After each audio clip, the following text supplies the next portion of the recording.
So, good evening, and welcome to On the Wrong Lead. Damn it! I'm I didn't Mark. make it back in time. And, needless to say, we can kind of see what's going on backstream, and Josh flips the music on, and I see Josh absolutely sprint. It's the fastest I've ever seen Josh move out of the room, and I'm like, "Oh, he forgot to get bourbon, didn't he?" I And as did. he's flying back, reaching for the headphones, trying to thing, I'm like, let me help the boy out here. Let me help him out a touch." Dude, I start the little intro and I take a sip out of my bourbon, and then I realize I didn't bring a bottle in with me.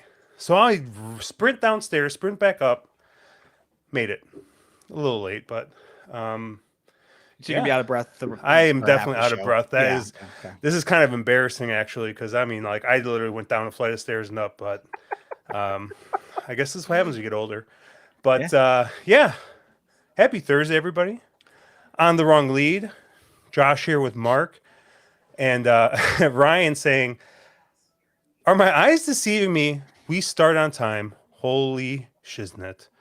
Not only that, not only are we starting on time, but ladies and gentlemen, we have royalty in our midst. The king of Parx himself, Caleb Knight. I missed a Caleb, couple of weeks and you let Mark introduce the show. I was about to sign off. yeah, I don't know. I don't know what the heck is going on, but yeah, we took a couple weeks off. Caleb is still getting settled in at MIT. Mark actually getting over illness. You were sick for a good 2 weeks. Yep. And then, I was kind of under the weather and had work stuff come up, and, got into an Uber accident and all kinds of other nonsense. But yeah, it's been a rough couple weeks, but we're here.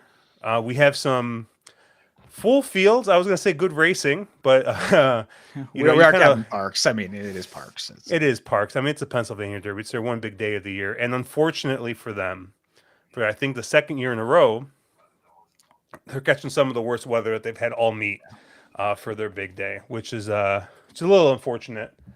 But I will say there is a thing with Parx though, and it's the fact that, like, if you're watching Saratoga or you're watching Del Mar or someplace like that, you're expecting classy, high end racing, right? At least if you're watching Parx, you expect some fuckery, right? You expect big fields. It should be competitive, but that there's going to be some fuckery there, and so it's expected, which does make it a little fun. Makes it an interesting, an interesting little Saturday card. was it last year that they had the turf? Wasn't it last year that the longest price on the board won the Turf Monster? Yeah, I was going to say the Turf Monster. So it didn't come off, but the horse was like 95 to 1 or something and made 0 sense. I could look at the form for. What's the best part about all that? What happened like 6 months later? I think that was 2 years ago, but yeah, he gets disqualified for got a popped. medication violation. Yeah. Oh, did he? Oh, that was Hollywood Talent. Yeah, I remember that. Hollywood Talent. I don't think you won't know him because I don't think he ever won another race. Yeah. So it's been I mean, I don't know. Some of these races look fun. Mark and I were talking a little bit before stream. I thought some of these races were very, very straightforward. Mark did look, and he thought there was some potential for prices here. Yeah. And I did see that. I do love that Ryan is here firing at Churchill. So he's wondering who would like a Churchill. So let me pull Churchill up here real quick and I'll take a look. But yeah, Mark, you thought, I guess, unlike me, that there was some potential for prices in most of these races. I think, and with the asterisk, I'm assuming that we get a lot of rain and it's sloppy and muddy or whatnot. I think that'll. There are definitely some horses that are going to be short prices on the morning line who've shown that they don't necessarily love the offgoing, and also there's definitely some horses that are going to be short prices are going to be coming a little more off the pace, and those are just not types of horses I like just from a kickback standpoint in the offgoing. So I think there's some price potential in this sequence. Obviously, we're only capping the stakes races, and but from what I took a look at, there's some interesting stuff here. I just realized, Caleb, are you wearing that MIT shirt? Yes. You nerd! Oh it my on the goodness camera? gracious! Oh man, this is Gotta take just... advantage of all the free swag, man. Oh, it's free. Oh, No, it's free. Okay, I guess I'll excuse that. Let's say you would be the person that would like go to MIT and buy all the swags. You'd be like, hey, look, I went to MIT. Look at me. Aren't I cool? People go to MIT to say that they went to MIT. Like, do you guys hear that noise? Sounds like a fan, maybe. I guess I don't know. So my computer just started making noise. So yeah, it's very faint, but I can hear something. Yeah, I'm gonna investigate what in the world's going on here on my computer. But Ryan saying hi, Matthew. I see Matthew popped in here, and yep, 2 years ago he said Hollywood talent and got popped. Okay, so maybe it was 2 years ago, and then it was last year was rained off. You said, yeah. I mean, it's it's Parx. I mean, things are gonna happen. Yeah. But why don't we go ahead and take a look here at this first race, the Greenwood Cup. This was one of the races I thought was fairly straightforward here. I mean, I thought next is just a single and you move on in the spot. I think the horse has become just a completely different animal since getting in the Cowan's barn and going the marathon distance. I think that this is a horse that has got just tremendous mud pedigree, and I think he's going to be tough to beat in this spot. Mark, you made a face, so you obviously don't agree with me here. So I'll let you talk while I fix this fan noise here. No, I was really interested in the 3 riding with Biden. This is a horse that's perfect going this marathon distance. And that one win was, in this race last year. It is rated fast, so I don't know how much rain they did get, but clearly handles Parx, clearly handles this trip at Parx. And a horse that again has a really solid mud pedigree. I realize that next right now is a really cool horse and probably the class of this marathon distance field. But assuming the kickback factor, I think there's a case to be made here that Ryder Biden just goes to the front end and kind of lulls them to sleep, and maybe next doesn't quite have that much kick late. So I thought actually I would probably be singling riding with Biden here. What were you thinking here, Caleb? Yeah, so I think you and Josh both have the right 2 horses in this race between Next and Riding with Biden. It's not a race that I think I'd probably want to take both horses, given they are likely to be the top 2, and Next will be a pretty sizable favorite. I definitely do agree with Josh a little bit more that Next is kind of the horse to beat in here. His Birdstone was just extremely impressive. The Brooklyn was quite good. He's 2 for 2 over and off track, and this horse just really seems to be getting quite good at the right time. I have no knocks on riding with Biden. He did win this race last year, like you said, Mark. He is 7 for 14 at Parx. He likes this track. And he probably will be your controlling speed over a sloppy track, which you have to assume is going to be sealed. So that's always dangerous. I have no knocks there on him. I probably just don't want to use what I assume will be the top 2 choices. The only other horse that I tried to look and make a case for a little bit was the number 8, Bear Oak, who I thought might get a little bit overlooked coming out of some cheaper races and coming out of a turf race. But it seems like when Norm Cass made this claim, it seems that there was a very clear plan with this horse, and that's going to be to stretch him out to these marathon distances, almost regardless of the surface. They did dirt, then they put him on turf. Now he's back on dirt. It seems like he handles both quite well. And it seems like this is a horse that they just really wanted to get going long, given the 2 placements since being claimed. He beat a pretty decent field last out. Cross Border was in that field, who came back to win on turf next time. Cross Border may not be what he once was, but he is still an accomplished horse in his own right. So I do wonder, if Bear Oak might kind of be a new face to this division, but with the pace complexion, he might have a lot to do turning for home. But he's the only outsider that I was interested in. Yeah, I would say there was a couple of outsiders I was interested in that I would want on tickets, but maybe more on really saver type tickets, probably more C types than anything else. One of those is the 2 Fowler Blue.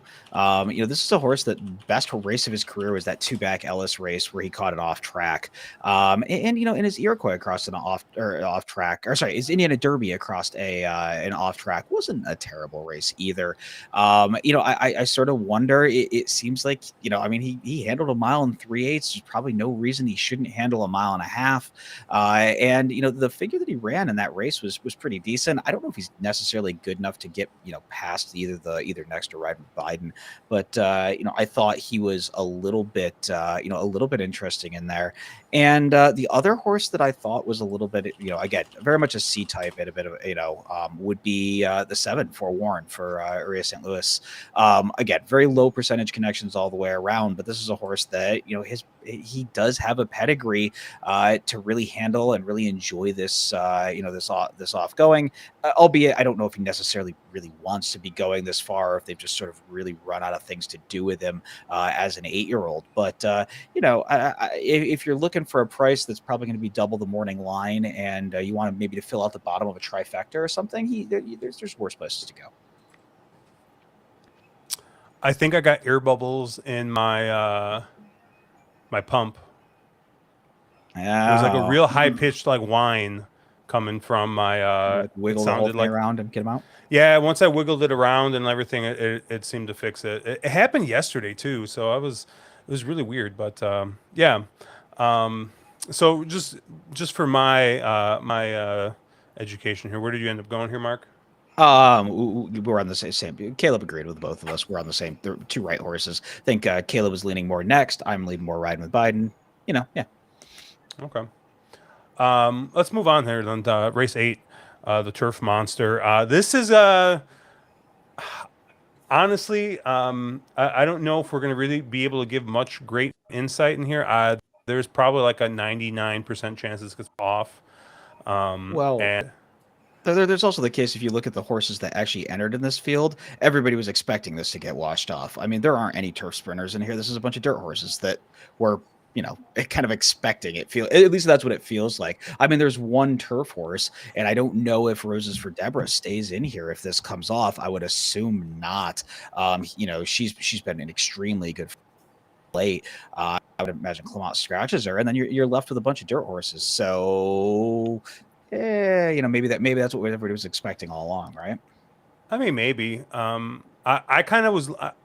I didn't get too deep in this because I kind of want to see what happens scratch wise if I'm going to do anything here.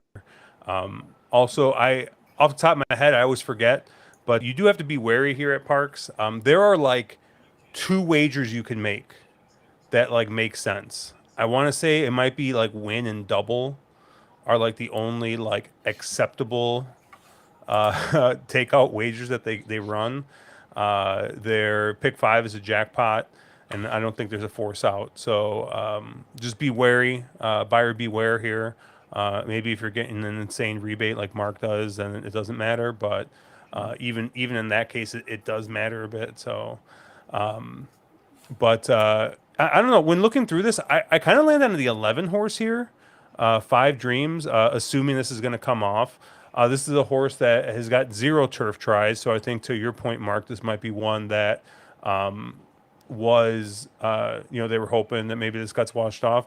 Not to say that this horse does have some turf pedigree with Cinco Charlie on top here, who's apparently a 22% first-time turf sire. Don't think that a grade 3 is the place to try turf for the first time with some decent turf horses in here. But I think if this stays off, stays sloppy, if you go back to that January, the Blitzen where he ran second to Repo Rocks, I think that race totally fits in here.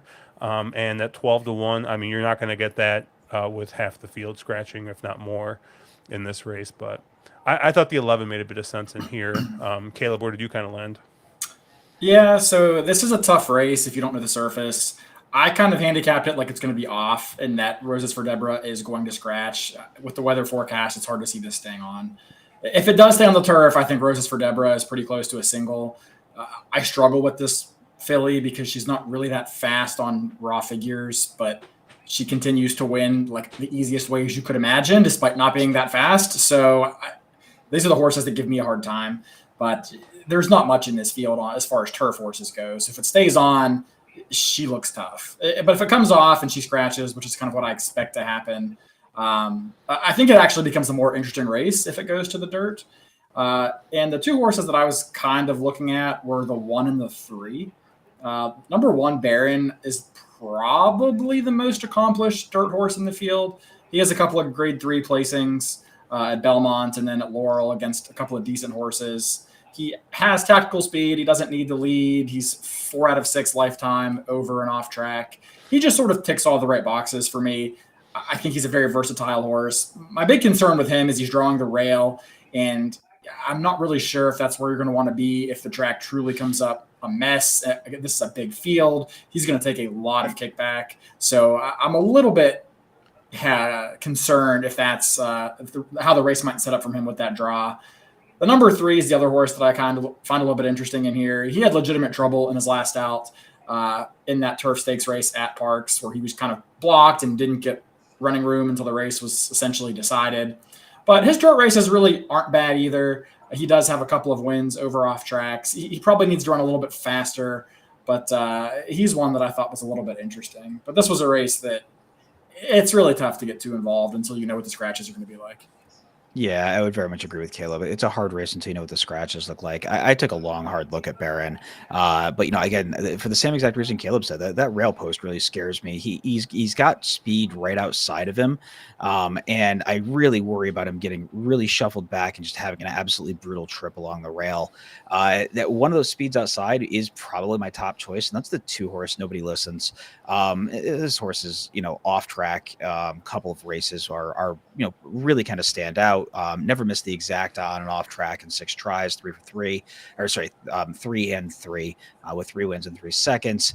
I do not necessarily love gaff aboard this horse. I would much prefer a little bit more aggressive jock. But with that being stated, this is a horse that I know exactly what I'm going to get. He's going to go to the front end and he's going to carry him absolutely as far as he can.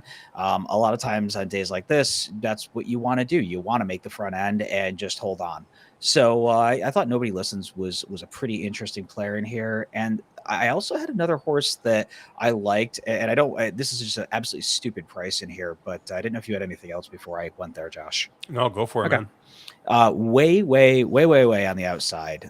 The 15 horse Word on a Wing. This is a horse that was claimed out of the Kathleen DeMasi barn. When the horse absolutely just romped won by 5 1/4 lengths. Scott Lake throws him into an optional 50. He again romps by 5 1/2 lengths, and then clearly something went wrong. There's a note of poor action in Van off. This is again, the old Van Doff angle. But the horse has won 2 in a row. And honestly, the speed figures really kind of fit in here. And if you go way back, he ran a 107 time form on a sloppy track at Parx. He did wire the field that day, and I don't think he's got enough speed to make the lead here. But it's a horse that's going to be an absolutely stupid price. Again, watch the inside versus outside bias. If the rail is bad or the inside is bad, it's a horse that should be able to get a clear trip. So a huge price, and again, you're probably going to have some scratches in the main body of the field. There obviously are some horses in here that were looking to catch turf. So maybe he gets in the 10 or 11 hole if he does draw in, and might be an interesting player in here at a pretty massive price. Yeah, and if you go back and look, I know Brisnet figs are basically made up. But when you look at the Brisnet figs, Word on the Wing on the off track, it does have a 96, which fits just like right into the par here. I don't know what DRF has got the off fig at, but My form doesn't go back that far enough, but when I look back on time form, they gave him a 107 for that. And when I look at somebody like Nobody Listens ran who is 4-1 ran a 109. So I'm 2 points slower on time form for a horse that's going to be 10 times the price. Yeah, there's nothing wrong with that. Yeah, with Brisnet figs, they're not. For me, they're very much like approximations, right? Like if I see a horse that's within a couple of points, like I know it's probably going to be close on a different one. I know sometimes we do get huge outliers, but I kind of feel like the sprint figs are probably the closest to being okay. So one thing I often do with this off track stuff. And Caleb has accused me of only using this page to handicap, but get a quick breakdown here of the mud pedigree stats here, as well as their fastest mud fig. So sometimes I'll go back, 5 Dreams here, right, ran a 97, and that's obviously the fastest here. Also 17% sire. So if you figure that this horse is gonna relish running in the off, even though I think the last time out. Looked a little empty there, but off a layoff, we'll give him another shot here. So, anything else on this race? I would say of this sequence, this is probably the spreadiest race. I think Caleb already kind of alluded to that. There's a lot of ways you can go here, and I think watch how the track's playing, and you're going to definitely move plays around based on that. Yeah, and I think kind of like what I was saying before, right? Like you're going to want to spot play here, right? You're not going to be playing any huge sequences unless Parx last minute announces some force out or something. But I think here this is easily a race that you don't have to play. But I thought it'd be interesting to talk about. I picked these races out before I saw the weather, so unfortunate. But weather, as Saratoga has shown us time and time again, weather very much affects the betting product more than we would like to think. But that brings us to race 10, the Parx Dirt Mile. And are you going to agree with me on this one, Mark, that this is the most straightforward race in this entire sequence? No. You're going to be on Gunite. Am I turning into Mark? You are. You might be. Am I turning into Mark? Yeah. I mean, Mark introduced the show. You're taking all the chalk. I mean, oh my god! I mean, it's like Freaky Friday over here. Gunite doesn't even have to run his B race and that he wins this race. Gunite don't want to go this far. Gunite, I mean, I think at this point in Gunite's career, I know who he is, and he's a one-turn sprinter. He does not want to go 2 turns, and he's going to be really short in here, and he has to do something he's consistently shown he can't do, and that's go 2 turns. And I realize the Breeders' Cup Dirt Mile was versus better horses, but I just don't think this is his game. Road Warrior's not here. You can't take the Chad Brown horse. I'm not taking the Chad Brown horse. Actually. Okay. Oh God, Mark's gonna be on my horses. He's gonna be on Wayland. He's gonna be on Wayland Springs, isn't he? On the cutback. I mean, honestly, like, I get it, and maybe taking a short price on Gunite here is just like stupid of me, but I don't know, man. This horse is just so much better than the rest of them in this race. Like, I mean, we've seen Cody's Wish, win these races, these similar type races, just on the fact that he's just a better horse. Like, I don't know. So what happened to Saratoga again? He lost to Elite Power. Well, you're saying he's a better horse. He's clearly a better horse, but even better horse. No, I'm just saying that, like, Cody's Wish running at a mile, just because he's a better horse. I don't think Cody's Wish is a miler either. But. And to Charles B's point, I sort of thought the same thing. I was really wondering, is Gunite just going to scratch out of this? Like, I don't know why he's entered here. It seems like there has to be something at Keeneland or something, in the next couple of weeks coming up that would just be a better spot for him than this race. Asmussen has used this race though in the past for some of his horses that he may point to the Dirt Mile for the Breeders' Cup. Silver State comes to mind last year or 2 years ago, whenever that was, when he lost to one of my favorite horses, Mind Control. I think he sent somebody last year, but I can't remember who. Like, he has used this race before as kind of a leg up for horses that are going to go to the Breeders' Cup. I don't know if he just likes the timing. He used it for Jackie's Warrior, I think. Not this race, but the Gallant Bob he used for Jackie's Warrior, I think. So he does use these Parx races. I think he just likes the spacing between that and Breeders' Cup a little bit better than waiting for Keeneland, maybe. But yeah, who knows? I could be wrong, but I wouldn't be shocked to see him actually entered legitimately in here. Can I also say, I'm gonna 100% just show my ignorance. I thought this was a one-turn dirt mile. So Mark's point caught me off guard a little bit here, but I don't know. I will say that if Steve enters this horse into the dirt mile, he's an idiot. I mean, he's going to run second in the sprint, right? But or he's probably the second best sprinter going right now. I mean, it depends what Cody's Wish does, but well, if you run him in the sprint, you cash the second place check, which is probably a bigger check than winning the dirt mile. Yeah, because the sprint's $1 million race, isn't it, or something? Or it's the sprint is, I think, the second or third biggest on the Breeders' Cup weekend, and it's the dirt mile is like an embarrassment, though, right? It's an embarrassment. Is it the dirt mile is $1 million race and the sprint's like a $2 million race or something? There's a big disparity. There's a huge difference between the two. I mean, I've heard, and I don't know if there's any truth in this or not, but that he was considering running Echo Zulu in the sprint against the boys, and wouldn't want to put her and Gunite in the same race. I have no idea if that's true, but they're both owned in part by Winchell Thoroughbreds, and I guess you could kind of see it if you squint. But yeah, I don't know. Either way, Gunite's here. It feels weird. How do you deal with it? Yeah, the sprint is $2 million, and the dirt mile's $1 million is what it's listed as. So, and I mean, she's going to run in the dirt mile again, right? They're not going to send them to the classic, are they? I think so. Yeah, he has to run on the mile. If they put him in the classic, I mean, he's just a takeout reducer. Well, so if I'm the only one on Gunite, what the heck are you guys doing? You or me first, Caleb? I'll go first because my opinion is I don't really like the short-priced horses. Gunite, if he wins this race, am I going to be at all surprised? No. He should win this race. But the price that you're going to get on a horse that has to go 2 turns, and his one try going 2 turns was essentially the worst race of his career, I don't like it. It's not a horse that I think the value he presents to me is not there relative to what I think the uncertainty is. So I think you bet against a horse like that, or I will usually bet against a horse like that. Dr. Ardito does nothing for me. He's kind of a plotty one-run closer. I mean, he wins a lot, but a lot of those wins are against New York breds. I don't really need him. So that kind of just left me with, out of the others, who do I think has some semblance of talent? And I kind of took the 2 Josh horses, which I'm surprised Josh isn't on, the 3 and the 4, the 2 kind of cheap speeds. I think the 3 is probably a little bit quicker, but the 4 with Paco, I'm not quite sure what the tactics will be there.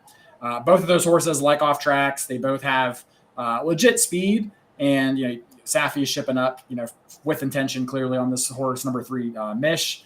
The number 4 has gotten some softer paces, but probably a little bit more proven at this distance relative to the number 3. All those Gulfstream miles and Churchill miles are 1 turn. So I do think there's some uncertainty about Mish getting a 2-turn mile. I don't think that's as much of a concern for Nimitz class, the number 4. For him, it's probably just more of a class test more than anything else. I like them both, and I will have Waylon Springs on some tickets as well.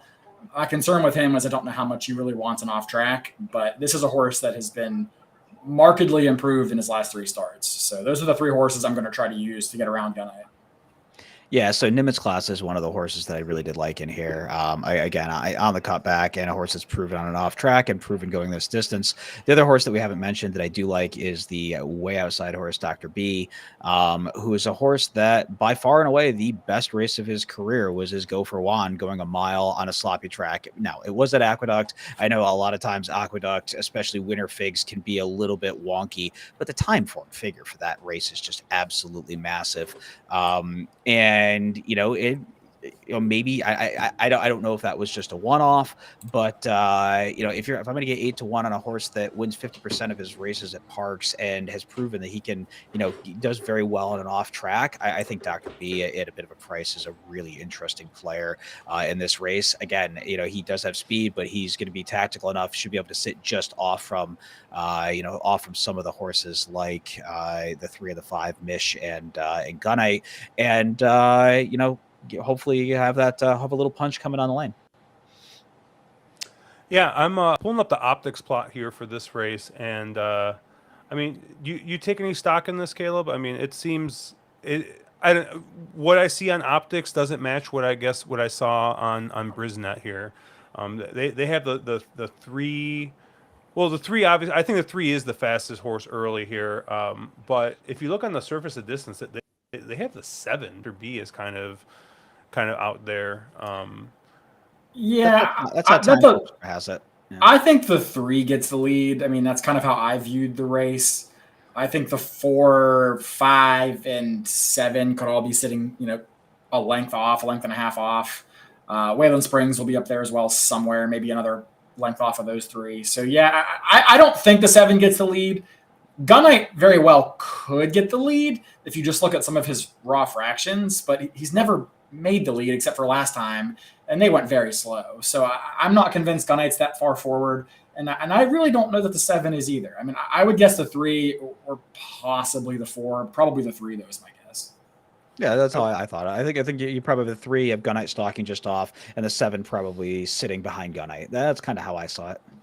I will say the 4 plots out just beautifully. I think on both plots. I mean, he's just. I think he's going to sit. He might get the perfect trip here if he stalks. If Paco is patient and kind of stalks in that second or third position, he might just get the jump on these other ones. So at least that's kind of how optics sees it. I think to your point, Mark and Caleb. Gunite looks like a much lesser horse on the surface of distance, obviously than the regular plot. So, yeah, maybe I'm an idiot. I mean, I am an idiot. You didn't realize this was a 2-turn mile, so Yeah, that's what happens when I get tilted in League of Legends and just rage cap. But race 11 here, the Gallant Bob. We're gonna be going 6 furlongs here for 3-year-olds, and who is Damon's Mound your favorite here? No, Rivet here at 5-2 is your favorite. Damon's Mound is your second choice at 4-1. You got Nautical Star at 9-2. The 10 Gordon Knott 5-1. Yeah, this was an interesting race for me. I landed on the 4 Damon's Mound as my top pick, but I do like a couple of others in this spot. And I don't know what to do with a couple of these horses here, but Damon's Mound I think is kind of like your lone presser in here, at least run style wise per Brisnet. Has a win last time out at Charlestown. I'm going to go ahead and forgive that figure just because Charlestown figures are weird. It looks super slow on Brisnet. I haven't looked at any other product, so maybe it looks faster on DRF. Timeform has that as a breakout race, just so you know, because it was like impossibly slow, and they manually adjusted it. Yeah, and Brisnet doesn't adjust their figure, so if it is some ridiculousness, they're just going to give it the fig, whatever it is. So, but if you kind of look at the race 3 back at Churchill Downs, that looks like a lot better fig, and then some of those races at 2 obviously look great. Damon's Mound was one of those horses I think that kind of came in like they obviously ran in the Iroquois, they stretched them out. I think they got Derby fever, and then just I think at 3 hasn't really shown 100% the ability he's had or he had at 2. So maybe this is just a horse that hasn't taken a step forward, but that race 3 back showed a little bit of promise. Is Gervin, who's 27% mud sire. So I thought if this does come up really sloppy, that's going to be a plus here for Damon's Mound. But yeah, I kind of landed here on my top pick. I got a couple others I want to talk about, but Mark, where did you kind of land on the rest of them here? Yeah, I very much agree with you. I think Damon's Mound is my top choice in here. It didn't have anything really super creative. I think it's a spot where I would get pretty aggressive through him. I think both of his last 2 races were extremely good. and figures came back really nice for him. Got some tactical speed. He has to turn the tables on Rivet, but I don't really know how much I trust some of those Ellis races. So I think I would take Damon in this case. Damon's Mound over Rivet. Caleb? Yeah, I agree with you guys. I think Damon's Mound is the horse to beat in here. I don't really like Rivet at all. I've never fought a whole lot of him. He just caught some very favorable track biases and some setups. And I think you can argue he's had some excuses, but I just think he's been kind of exposed in his last two starts. So Rivet, I do not care for. Damon's Mound, I think it took them a year to get back to what the source wants to do, but I think he's a very nice sprinter. And I just don't know why they tried everything else under the sun before getting back to what the source really wants to do. But it looks like he's finally back in form and back at the right level and back at the right configuration. So I think he's your most likely winner. I do also have, I guess if he's my 1A, then my 1B would be the number 5, Nautical Star. That last race was quite good. I thought it came back pretty strong. The figure wasn't phenomenal, but if you're kind of discounting anybody except for Damon's Mound, then I would say that Nautical Star is a kind of a very good second pick in here compared to anyone else in the field anyway. I think that he caught that sloppy track, showed that he handles it. You get Irad Ortiz aboard for Safi. The price probably won't be much, but he's a horse that I thought was also pretty interesting. Yeah, I agree with you there, Caleb. But my only concern is what you said, the price. There has to be, you have to get paid quite a bit more for Nautical Star than Damon's Mound, and I just don't think you will. I think he'll take a lot of money. So that's always my concern there. But I agreed, he's a horse that I think, if I was playing a pick 5 or something, he'd probably be a B for me here. Yeah, that's kind of how I see it as well. One horse I did want to talk about a little bit, because I kind of feel like if you look at optics, if you like the 4, don't you gotta like the 10? The 10 in this race being he was kind of, I landed my second pick here. Gordian Knot is the local horse here. I guess you do have a little bit of concern that they run this horse in state bred, and did a lot of really good running in state bred, but came back and won a listed stakes here, going 6.5. Has been working kind of like a freight train here at Parx. Firing 5 furlong bullets here in September. So you guys give the local horse a shot at all on the spot? I think he has a shot. I don't think he's the most likely winner, but I certainly think he's in with a shot for sure. Like, he proved himself against Open Company in his last 2 races, and he probably needs a step forward, but he has been on the improve. So yeah, I think he's in here with a big shot. Yeah, I agree with Caleb here. I love a horse for course. It's one of my favorite angles. He clearly does love Parx, but he does need to take quite a step forward on figures. And again, he's a horse that you probably need the right price to be interested in him. I don't know if you get it here, but wouldn't be the biggest shocker ever. I wanted to ask you guys, so when I looked at this race, I struggled a little bit because I don't like Rivet, and I don't think I like Sir Lancelot, the number 7, either.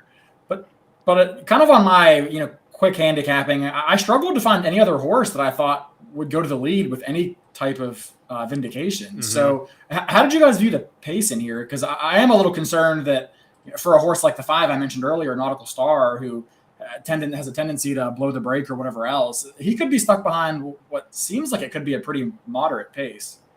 Yeah, I don't see a lot of pace in here. I think Sir Lancelot probably ends up on the lead. I mean, I know on paper, Rivet's supposed to be faster, but I mean, he's got that speed, but he doesn't really tend to go to, since the Maxfield, at least back at LS 3 back. So last couple, he hasn't really gone to the lead. I think somebody like Sir Lancelot probably inherits, but I would imagine it would give Johnny V a lot of tactical. He could try to slow it down and play some games on the front end and maybe have a little bit of horse late. So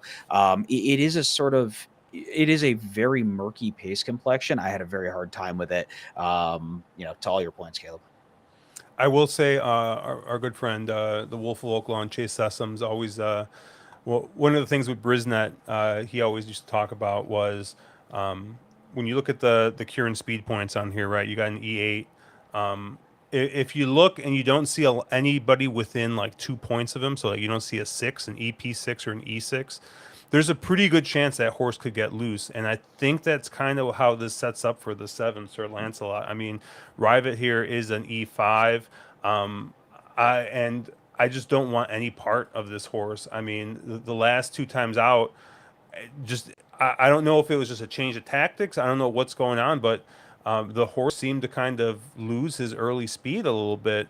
You know, if you look back, all the times he was successful, he got the lead, or was just off. Does have that one win at Oaklawn where he sat just off, but yeah, I don't know if this change of tactics or if that's going to continue. I think Rivet's only chance is to go to the lead and go. And even Optics doesn't think he's going to get the lead. They think the 7 is the fastest earlier. And if it does get contentious, I mean, the 1 and the 2 seem to show just as much early speed as the 9. So, you know, I did see Nick Sievers in chat. He's like, why don't we just play all the Q1 horses? And you know, for the most part, I think speed is good at Parx, but I don't know. I think this is just going to set up for I like the 4 and the 10 here just off. I did also respect the 5 here, which I know Caleb talked about. But I think that's all I need here. And I think, like I said, I'll see what price I get on the 4 here, and probably just be a win bet here for me.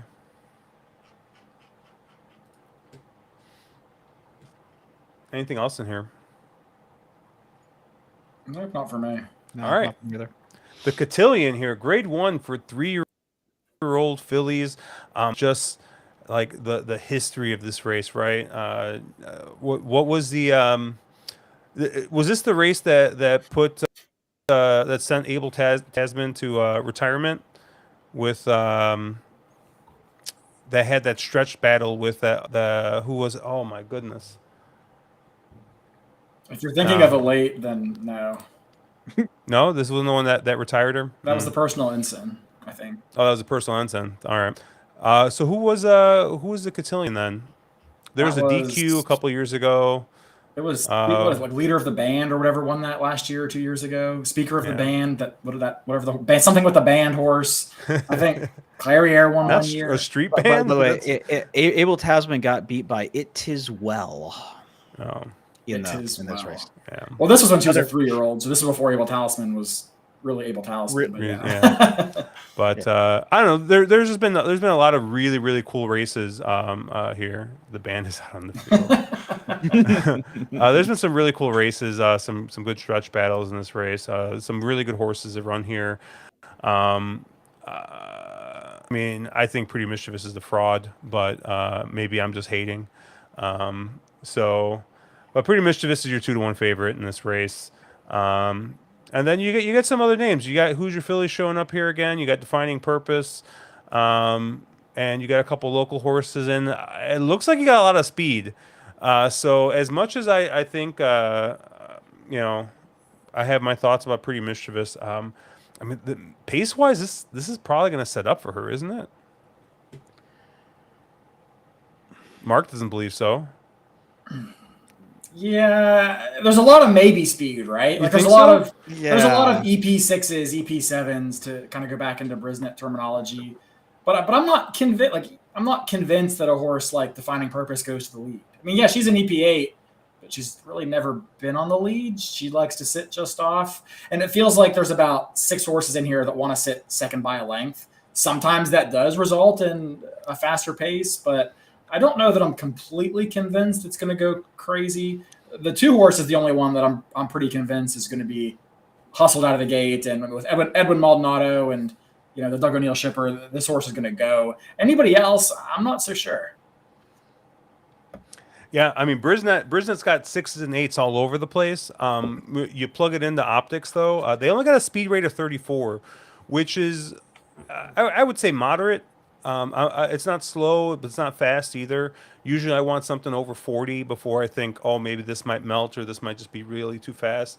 And it doesn't look very contentious either, right? You only got a couple horses. I will say, like, I don't know, like the Optics alarms are going off on the 7, and I don't know if I believe it.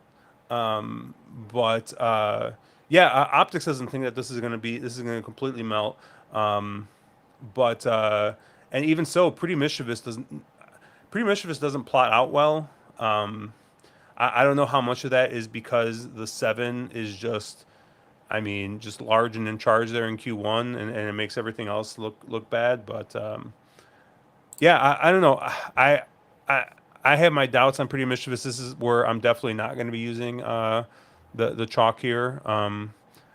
And the fact that Mark's also not using it kind of scares me because that probably means this horse wins easy. She's a hard. She wins a lot, right? Like she's 7-9 lifetime, never missed the trifecta. She's got a win over a sloppy track. She's done, danced all the dances. I mean, she won the Kentucky Oaks Yoker in the test. That's a hell of a combo. I didn't know what on earth they were doing, wheeling her back in the test, going 7 furlongs. But apparently, Brendan Walsh is a lot smarter than I am because she just barely got up, but that's her game. She just barely wins. She never does anything where you are kind of blown away or she makes you drop your jaw or you're really like, wow, that was really impressive. But she just wins. And, she's a hard horse. I will be once again an idiot in trying to beat her. In here, I have a few horses that I like, but I don't know. I get that look from Josh, so I might as well go with I'll give you my top 3 in here who are all a little bit of prices. So first off, let's start with Who's Your Filly, who I'm going to go back to the well for about the 8th time. It feels like, I keep giving her more shots. She's a horse that I have a soft spot for her. I'm not going to lie. But honestly, her Charlestown Oaks was just really too bad to believe. I thought they'd kind of figured out, what she wanted to do. It seemed like she was really rounding into form, and then she just absolutely tossed a clunker. I'll give her one more shot. I'm going to get paid here if I do, because I don't imagine going to take money. I think everybody's sort of over the Hoosier Philliness at this point. But she is a horse that, does have a win across an off track in the Rags to Riches, which she won very impressively. And we'll see if there's, another one in the tank. The other one that I was very interested in here is the 5 horse Occult, the Chad Brown horse. A horse that again is 2 for 2 on and off track. That Monmouth Oaks, she absolutely destroyed the field. I don't really know who she was actually beating. But Figure came back really good for that. And if you look at her pattern, she gets a tiny bit faster with every single race. She reminds me sort of like a Goodnight Olive at 3. I realized Goodnight Olive was a horse that ran shorter, but Goodnight Olive did the same thing. She just got a tiny little bit faster, and Chad just kept very slowly bringing her along, and she kept winning races all the way right to the Breeders' Cup. So she's a horse that kind of reminds me of that style. Has been campaigned very well. She's, again, another horse that doesn't do anything super impressive, but does seem to be getting better at the right time. And the other horse who's probably going to be my top choice in here, and I don't know why I keep coming back to her, but I'm sort of super interested. Another one coming out of that Charlestown Oaks, that's the 8 horse Emonra. I don't know how you actually say that. I'm good at slaughtering names, though.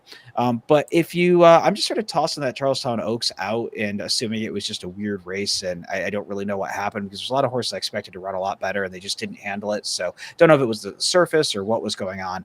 But another one of those horses that she just kind of seems to be getting better and better.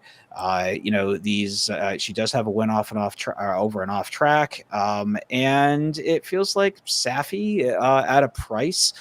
Shipping into steal a race, I don't know. Something just feels a little bit. I don't know. It just feels like something that just wouldn't shock me. So those are my top 3, and yeah, have at it. Apparently, Hoosier Philly's the new channel maker. But wow, those are fighting words. Hey, he said he dumped Edgar Morales though. So that's honestly, who I'm surprised you didn't like, Mark. I could make a case for 2/3 this field. This race is brutal. I had a really hard time here. I'm surprised you didn't 6. Really? But Nick saying that Monmouth has a huge close favoring Mark for Occult. She's gotten much better, but running with the bias and against it here feels a little with Irad will be over bet. Yeah, that's a valid take. Yeah, I don't disagree with that. I don't disagree with that at all. Yeah. Caleb, where did you land here? So I kind of agree with the general consensus that Pretty Mischievous, like, yeah, she can win, but at the price she's going to be, I don't think I need her. We know what happened in the test, right? She wasn't the best horse in that race. She just happened to be the second best horse, barely. So she just barely wins. She's no faster than anybody else, with the exception of her Kentucky Oaks, which was a decent race. So I'm just not convinced that she's more talented than the rest of this field compared to how they're going to bet her. So I don't really need her. I do like a cult who Mark mentioned. I think that she, even if that Monmouth Fig is maybe a little bit juiced, the fact that she beat Foggy Night by 10, who came back to win next out at Parx, I thought that was, at least it franked the form a little bit. The show horse also came back to win. So even if the Monmouth Fig might be a little inflated, I think that it was a quality race, and you win by 10. Okay, maybe she should have won by 4 instead of 10. I mean, I still think this is a horse going the right direction who likes an off track. So I do like her in here. I do like Defining Purpose. This is more of an optics play because I probably wouldn't have this horse otherwise, but it's hard to ignore that giant square. And this is a horse that ran well in Alabama, probably just found a mile and a quarter a little bit too far. So I think that cutting back here makes a lot of sense, and she just fits in here. She has some good races. She's very tactical. So I like her. And then the other horse that I did like was the number 2, Ceiling Crusher. I don't know what to make of the Torrey Pine. That was a terrible race. The Baffert horse scratched out of that race, I believe. That was the race Feza was supposed to be in and scratched out. And the rest of that field was pretty bad. I mean, Justique ran third, so you know what kind of field that was. But I still think this is a talented filly. Doug O'Neill thinks enough of her to ship her across the country to run here on the East Coast. She has just a bucket full of tactical speed. Edwin Maldonado made the journey. Edwin Maldonado is going to put this horse on the lead. And I just think that she might be able to take this field all the way. So I found her pretty interesting as well. So yeah, I was 2, 5, and 7. I think I've seen enough of the Hoosier Fillies and the Pretty Mischievous's and whoever else that I'm trying to look for maybe an invader or a horse that, maybe is moving up or something else. Yeah, I will say that I basically took both of your guys's like picks and kind of melded it together. I'm 4, 5, 7 here. I don't know. Maybe I'm just a sucker for a comeback story, but Hoosier Philly, I don't know. I'm still sticking with it. Kind of to Mark's point, that Rags to Riches was a really nice race in the slop. We're going back a year for this race, though. Like, I mean, really, I'm surprised at the Hoosier Philly love from both of you. I know Mark's a sucker for this horse, but how long did you chase that Channel Maker 2 or 0, whatever it was? Who called? Uncle Sully's right. She's the new Channel Maker. She is the new Channel Maker. Shit. Yeah, I don't know, but like same thing, right? It might just be a price thing, right? If you're telling me Hoosier Philly is going to be 5-2, I mean, I want no part of it. Yeah, agreed, completely agreed. Yep. A cult, I think, makes a ton of sense. Yeah, same reason you guys both said 2 for 2 on the off track. Coming out of a key race, just absolutely aired that last time out at Monmouth. Even if this is a quote unquote, oh, where is it? Oh no, did I get rid of the fake chat alert? Oh no, here it is. Even though it is a fake chat, I haven't gone to Monmouth, but I guess it's more for turf, so maybe we'll give him a pass on the dirt stakes. Wait, but she doesn't have a Monmouth work though, so that means she's not a fake Chad. She just raced there. She didn't work out. Mark knows. Although isn't every dirt Chad a fake Chad? I tried to beat a fake Chad today, and it cost me $30,000. So that's what happens. You beat fake Chad. Yeah. Defining Purpose, I think, just pure optics play, like you said, Caleb. I mean, that's a huge, like, I don't know where that square comes from, but we'll see what kind of price we get to find out here. Definitely a nice horse, winning the Indiana Oaks, obviously stepping up in class here, went to the Alabama, but lost to 2 horses that probably would be vying, I think, for favoritism in this race with forgot the horse's name. With Pretty Mischievous. I mean, Pretty Mischievous I think would still be the favorite, but Wet Paint would take a ton of money. I think in this um, and randomized. I mean, whatever. But yeah, I think that's all I need in this spot. You know, 4 and 5 more, but a little bit as well. I'll be fading a 3. Mark this on well, there's 2 E8s, so mark this on everybody's calendar. This date that there are 2 E8s in this race, and I didn't take either of them. I thought you might give the other E8 a little look. The 9 horse in there. The 9 Majestic Creed.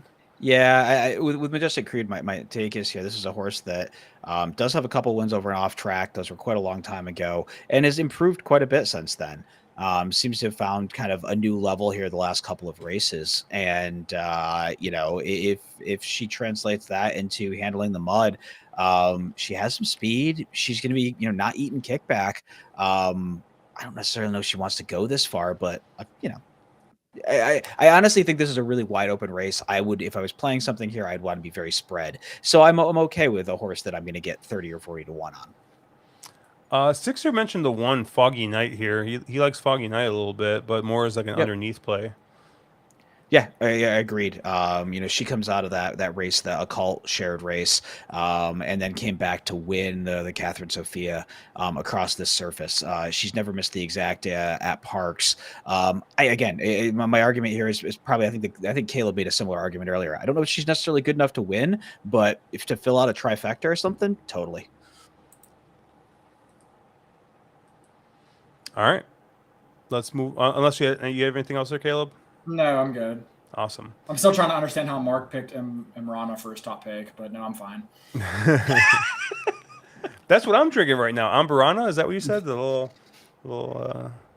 What do you got over there, Caleb? By the way, I see you sipping on something, and I know you said that you know, you didn't bring any of your bottles with you, so obviously it's got to be something new. Right now it's empty because I didn't bring the bottle in here with me. But Okay. as soon as Mark was talking his picks, I finished my drink. But yeah, I had you know, a real nice tater bottle that I'm trying to finish off of this Jefferson's barrel aged ocean inside of a volcano or something like that. So I'm not a huge fan.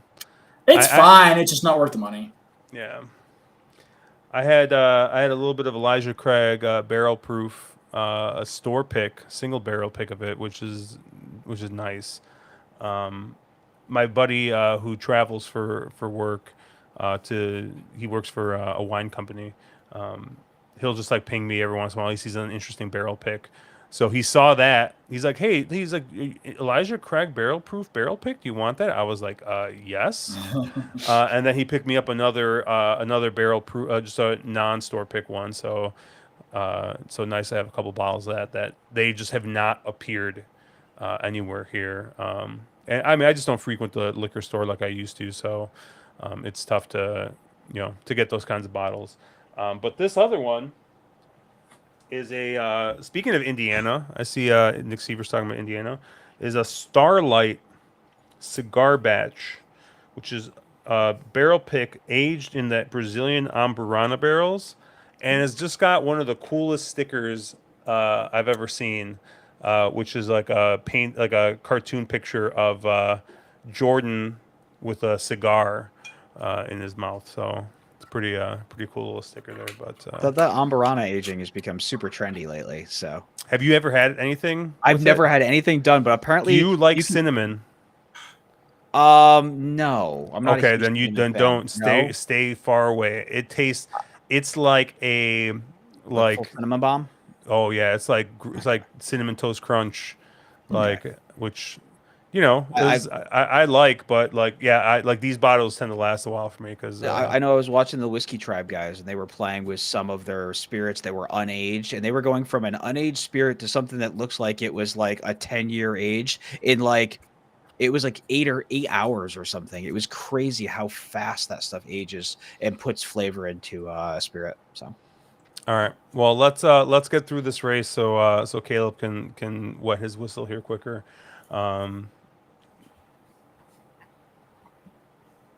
Anyway, so the Pennsylvania Derby here, going to mile 8th on the dirt. Mark Mark told me before the stream that this is a 1-horse race. Yeah. So he said this is a 1-horse race. Caleb, do you believe him? Is this a 1-horse race? No, I wouldn't go that far, but I do. I mean, first of all, I think that the morning line has an absolute one horse. But assuming that Mark is talking about the horse that the rest of the world is probably going to be talking about, the number 3 Saudi Crown, then he will be your favorite, and I think it could be a lone A. But I wouldn't go so far to say a 1-horse.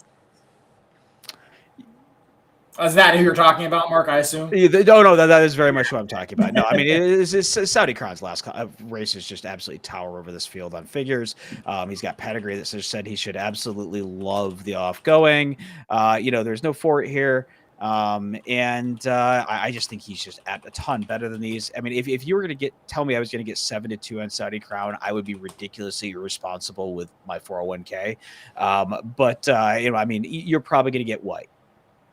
I don't know, 7-5 on him, something like that. 8-5 range, 8-5, 9-5. Okay, yeah. So no, I mean, I think I think he wins this race 80% of the time. I think he's that kind of a horse. He would be a lone A for me on basically everything. And I don't really need anybody else. I would get really cute around him personally. Interesting. So you're not singling. Where's the Baffert horse? Oh, the 11 Reincarnate. No. He's gonna scratch, right? Isn't he gonna scratch? Well, he's probably surprise me. The post is not Baffert wise, because he's gonna be like the 11 pole went from the 11 post because he scratched Feza in the Torrey Pine. Yeah, he scratched multiple horses. He scratched McKenzie for that too a couple of years ago. I remember. Oh yeah, that's right. And it was like the 6th post or something ridiculous. Yeah, I mean, that isn't that kind of like Baffert's stock excuse of, for whatever reason I don't want to run the horse or something's a little bit off. So, yeah, it's the post. Yeah, that was it. And I would imagine the reason that he's scratching out this field is this is actually a pretty solid field. There's some really, there are no horses that I am blown away or super excited to go see live or anything like that. But this is a fairly competitive race. It's that sort of everybody else in this division. And it's a pretty damn good field. So I would imagine that if he scratches Reincarnate, it's just for the fact that Reincarnate's really not that good, and he's ducking through the company in here. Yeah, I like Saudi Crown in here, but I think everybody does. So I don't know. There are 2 other horses that I like in the spot. I like the 2 Dreamlike. The maiden race obviously fits in here, and then I don't know, stumbled a bit at the start last time out, but not really a great excuse there.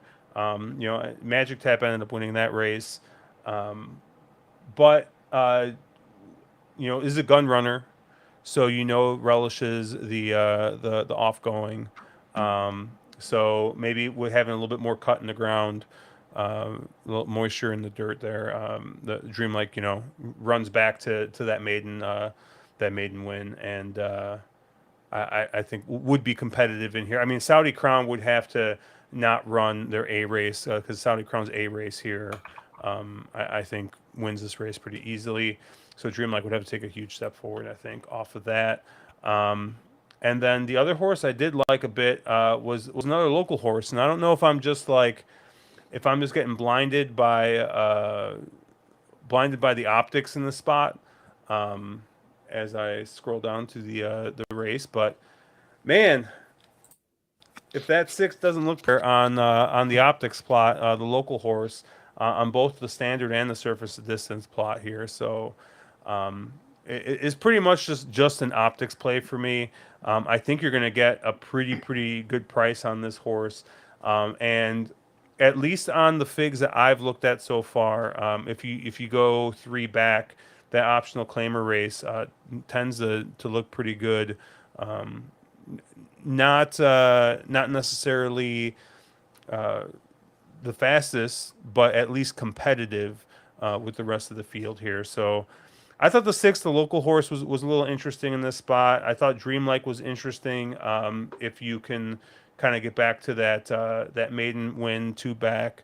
But I think they're all going to be chasing Saudi Crown in this spot. Caleb, where did you kind of land? Yeah, I agree with you guys in that I do believe Saudi Crown is the horse to beat. I don't think there's much argument there. 7-2 would be a pipe dream on that horse. You'll probably get half of that. But I do have some questions about him still. He was beaten by Fort Bragg, who came back to run terrible. And then he was beaten by Forte, who came back to run relatively terrible in the Traverse anyway, given the expectations for him in there. So I'm a little bit concerned. I've always wondered if he truly wants to go this far. He's been caught at the wire twice now, just barely caught, but caught nonetheless. So I am a little bit concerned. There is other speed in here for sure. I mean, the horse to his immediate outside, Magic Tap, is one that I'm interested in, one that I do like. I think that he has the ability to go if he wants. He doesn't necessarily need the lead, but he certainly is going to be somewhat forwardly placed against this bunch. You have a horse like, Reincarnate, who has really only ever been successful on the lead. And with Juan Hernandez and Baffert, I don't know that they can actually get in front of Saudi Crown, but the plan has to be to use speed early to try to get out and save ground, if nothing else. So I do think Saudi Crown could have his hands full up front early. That's not even considering what a horse like Scotland might try to do, or Ir Miracolo or anybody else. So I'm not convinced Saudi Crown is a stone cold single. He did get away with some pretty moderate fractions in the Jim Dandy and still got caught. And that's with an offensive lineman to his inside trying to play left tackle for him and keep Forte hemmed in. So I'm not sure I like him. I do. But I just don't think he's this absolute cinch. I did mention Magic Tap as one that I liked. I thought he ran a nice race last out. He beat Film Star, and then they were well clear the rest of the field. Film Star rattled off 2 wins after that in his next 2 starts, so that was a pretty quality race, I believe. I actually do like Il Miracolo a little bit, actually. I thought he ran a fine race in the Curlin to Scotland, who at the time was in very good form. And then he kind of came back and backed that race up with a nice race in the Smarty Jones, beating Josh's horse, the 6. I don't know what he's going to do from that post. I don't know what the jockey's going to do. I don't even know who the jockey is. At least it says no rider for me right now. But tactics will be huge for this horse because he does do his best running when he's forwardly placed. And I don't know if he might be a pace casualty if he tries to go. But he is a horse that I think has some ability. The last horse that I kind of liked in here is a horse that I can't believe I'm actually going to talk about because I've never liked this horse ever. But I don't totally hate Croupy in here, the number 9. I was going to talk about him if you weren't. Yeah, I mean, so this is a horse that I find always referred to as one of those light bulb horses that just they show talent, but just take forever to figure it out. And then as soon as the light bulb goes off, they put together another consecutive wins. Now, I'll admit that last race, he was an MTO. It was a 3-horse field.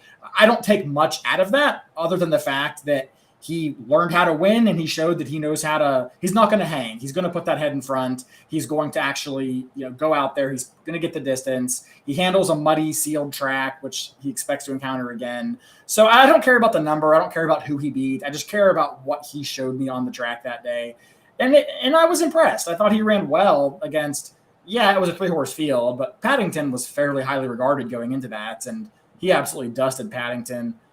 So I don't know what to do with Croupy, but I'm kind of looking for a horse that I think might be able to come a little more off the pace than the other ones I've mentioned, because Saudi Crown, Ir Miracolo, Magic Tap, these are all horses that are likely to be forwardly placed. And in the event that they all go, I do wonder if Croupy could kind of play the spoiler and just come picking them up late. So he's the horse that I might consider more of like a B type, but that I do like a little bit. Yeah, I have him written out as a B type as well, and he's sort of that other Todd sort of angle for me. How'd the figure come back on other on like Time form loved that last race. Interesting. Yeah, it's a difficult fig to make. It's a 3-horse field. It's off the turf. And pace was clearly pace dynamics in a short field make for some really wonky running lines. So yeah, they're notoriously hard to come up with. It was okay. It was okay on the Buyer Speed figure category, nothing massive, but Time Form really loved it. Yeah, that was a really interesting race because you mentioned Paddington, and Paddington had just like absolutely aired, I believe, the race before that, and dusted a pretty decent field, and then just came back and just didn't run a step. But yeah, Krupe ended up winning that race pretty easily.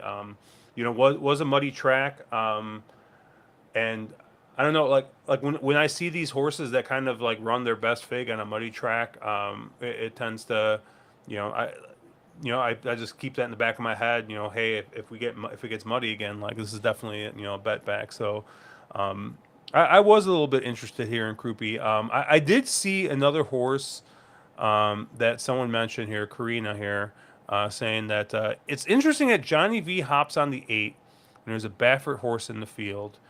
Wondering why he doesn't ride the 11, and yeah, I mean they could have saved JJ some miles there, and just had Johnny V ride him, but Gilmore, interesting. Talking about optics, I did talk a little bit about the 2 and a 6 on optics, but the on just the standard plot, I mean the 8 fits in right there in that same, right in the middle of the plot. Now, whether there's going to be enough pace here for some of these off the pace horses to get there, I'm not sure. But the 8 does plot out as a square, as a P type here.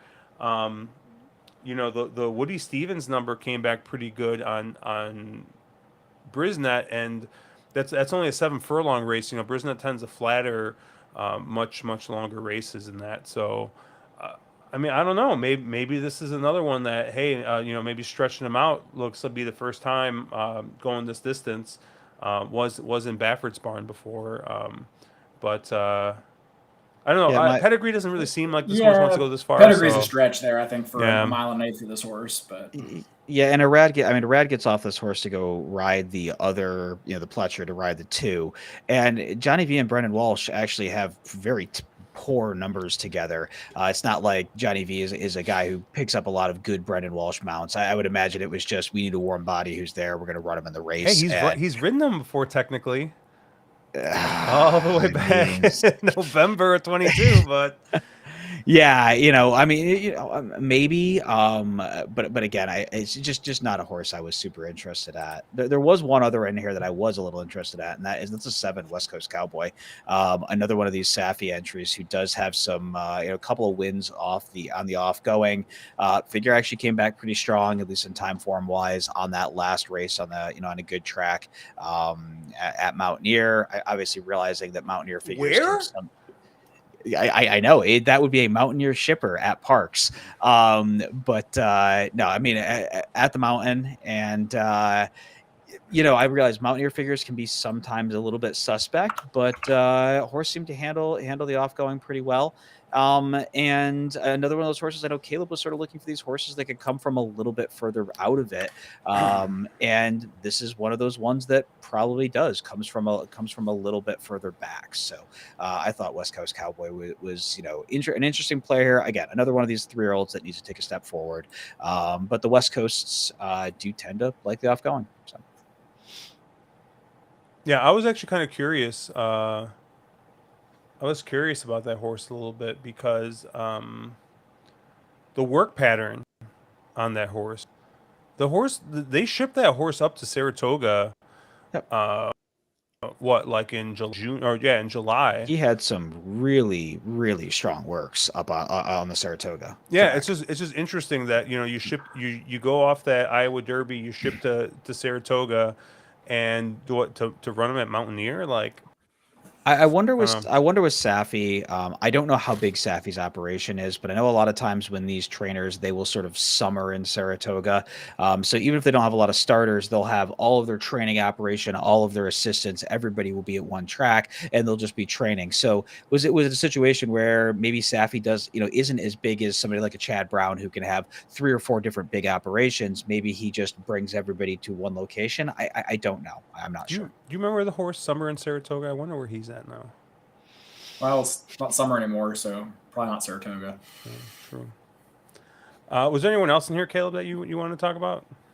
No, I think I covered the 3 that I was interested in, like Saudi Crown, Magic Tap, Krupe, and Il Miracolo are the 3 that I thought were all kind of interesting.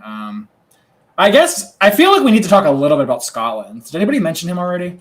No. I mean, there's been a number of times tonight where someone's like, well, if you just throw out the last race, this horse fits. And this is that horse. If you just throw out the last race, this horse fits, and I don't know what happened in the last race. He ran terrible. The pace wasn't really all that fast, although it did kind of go back to the closers, I guess. But yeah, he was not good in the Travers. I mean, was it the muddy track? Was it the mile and the quarter? Is he just not that good? What's the consensus? My take is a little bit of all of the above. I don't think he wants a mile and a quarter, but man, he was done really early. It wasn't like he was a horse that gave it up mid-stretch. He was a horse that I don't even think he made it into the stretch in the lead. He stopped hard.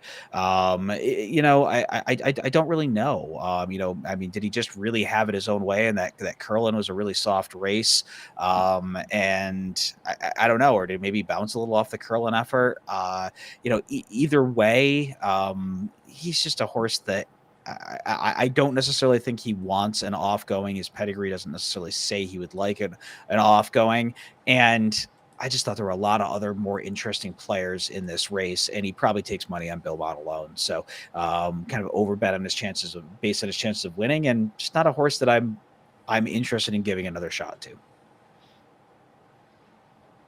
Yeah, I mean, that's fair. I don't really think he's going to get overbet necessarily, not with, Chad or Pletcher having two and Baffert and then Brad. But yeah, what would be fair value on him for you here? Because for me, at 6-1, he's a no touch. If he's 10-1, I'm more interested. I think he's going to be between 8-1 and 10-1, and I think that's fair for where I would peg his chances. Yeah, at 10-1, he's a horse that I think it would be very usable at 10-1. Yeah, Nick brings up a good point. Like, yeah, he went up in speed figures. If you look at time form, that's one of those times where I'm like, I know there's no official like class component to time form races, but oftentimes they really flatter horses that run in grade ones, especially 3-year-old grade ones on the dirt. And especially horses, it seems like horses that are speed types that carry, like, I mean, he got beat by 10 lengths, but he was on the engine the beginning part of the race, not through crazy fractions or anything. Those horses always seem to get these crazy speed figures on those longer races when they're on the front end for a long period of time. I don't know why. I just don't trust that Travers figure at all. I think that figure is just super suspect.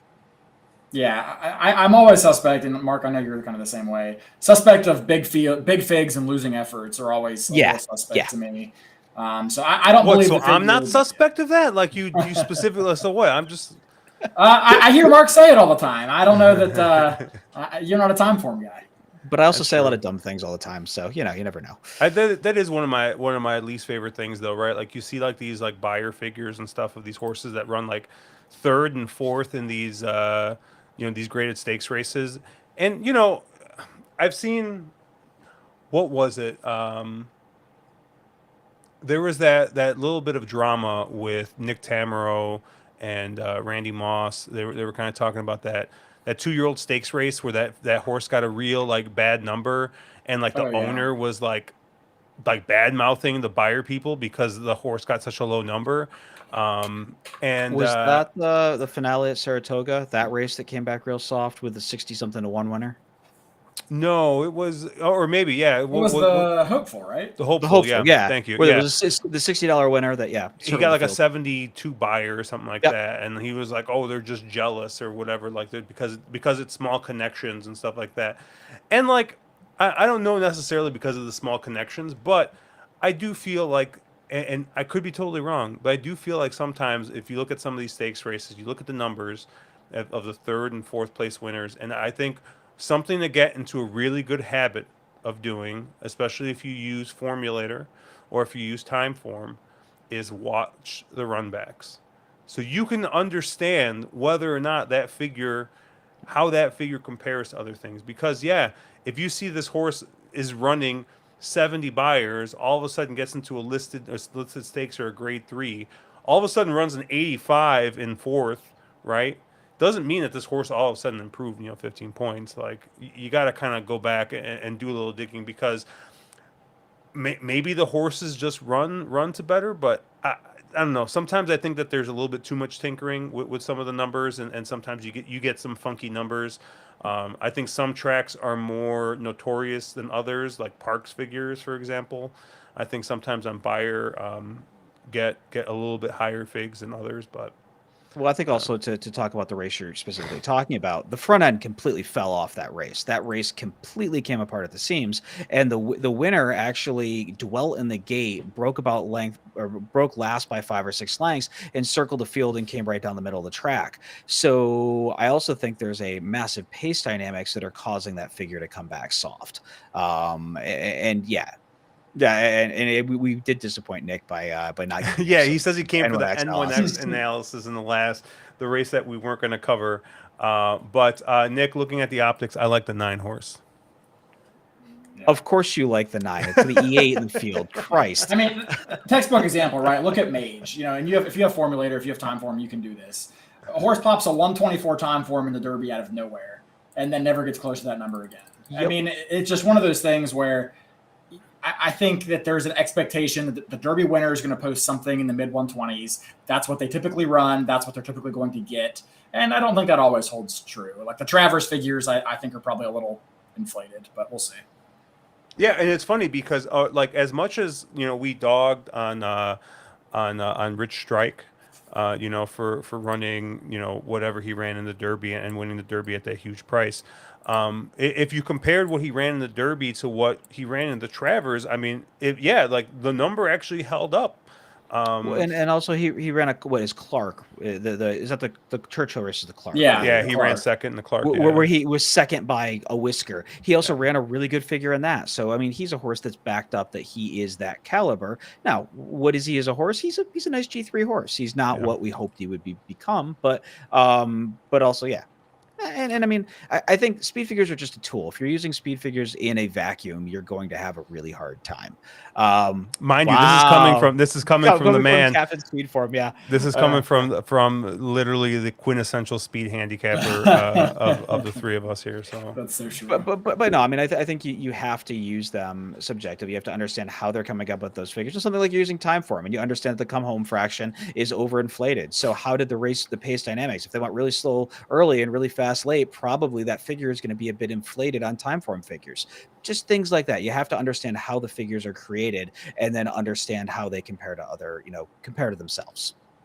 Yeah, I really think that the comparison is a thing. And I was talking with Tommy Massis about this because I was given, I don't remember, we were in Lexington in an Airbnb, and he was sitting on the couch, and it's funny, he fucking like handicaps on a TV, which I think is hilarious. So he's got the DRF formulator on a TV. He's just chilling, scrolling through with a wireless mouse. And I make a joke. I'm like, you and these fucking boomer PPs, like I can't believe you're using this shit. And he's like, look, he's like, you got to understand it, right? Like, you got to know, like, hey, if I'm playing Gulfstream and only playing Gulfstream, and I'm only using Gulfstream figures, yes, they work. It makes sense. He's like, as much as the other companies want to tell you that, that they transfer from track to track, he's like, no, not every horse runs the same on every track. You have to understand that. As much as they try to make them comparable across tracks, sometimes it's just not possible. You got to do digging. The days of just having buyer speed figures versus not having it and having an edge is long gone. Just like the days of DFS, finding that edge in DFS was getting the injury news and putting your updating your lineups as late as possible, like that. Something that simple is gone. Like you do have to do diggings with replays and using products that other people don't use. I think optics is a great example of it, right? If most of the people aren't using it and the data is correct, I mean, you have an edge over other people. That's for the longest time been the calling card for sheets players, right? Not everybody pays the $30 for the sheets. If you paid the $30 for the sheets, you have an edge, because if that sheets number is right and they're using the buyer and the buyer's wrong, that gives you an edge right there over somebody. So. Yeah, I mean, we could go real deep into this, and I think maybe over the winter it might be something that we go a little bit deeper in. We are going to try and get some more educational content out there. I think over the winter for sure, the streaming stuff we're gonna do it as long as it makes sense and there's stuff to cover. But we'll at least until I think Derby season, we'll probably be a little bit light here on the stream side. We'll see what happens. But I already got some stuff lined up. We've had a lot of people ask about physical handicapping, most notably in the Discord. So I have someone who's a big expert in horse flesh, and she's been nice enough to come on and record a video with me. So we'll be talking about that and getting some more stuff out of there, getting some more handicapping three ways, which I know some guys really enjoyed those videos. Talking to Emily about getting her on and doing some more optics stuff, since a lot of people ask about that. So we'll be getting stuff out there. Probably more recorded video than live streams, just with everyone's schedule this year. But yeah, we appreciate you guys. You guys sticking with us, coming in here, and yeah, we'll catch you guys later. I'm at Cherry Drank, Mark at Two Turns, Caleb at Caleb WVU. I will be at Churchill Downs on Saturday, so if you do happen to be at Churchill Downs, let me know. I will be there for Downs After Dark. So is Caleb gonna update his Twitter handle to Caleb MIT? Oh, I didn't think of that. Oh, look at that. WVU MIT. Look at that. That's funny. Yeah, Nick's bring up a great point, and it's something I like to do when I have the time. You look at a race, and I'll often tell this to Mark, or we have a Discord chat where I'll be like, Mark, what is this on Timeform? What is this on DRF? Hey, Sheldon, what does HTR think of this? Hey, because I have Briz and I have optics, and I know what it looks like on there. And sometimes when those two things don't agree, you look at other stuff and try to come to a consensus. But yeah. But anyways, check us out at ontherwronglead.com. I still do have a write up to do for the contest. Caleb, I believe you came out the big winner there, correct? Yeah, I think so. Yeah, we'll give you a little congratulations there. I'm just glad it wasn't Mark. Me too. Because he would have been insufferable the entire year. That was the goal. But yeah, check us out at ontherwronglead.com. We'll have more stuff, like I said, up on the YouTube. We'll see. Just check our Twitter. We'll try and announce if we're doing live streams early on there and schedule them there on YouTube. Yeah, we'll catch you guys later. Have a good weekend. Let's make some money. Thank you.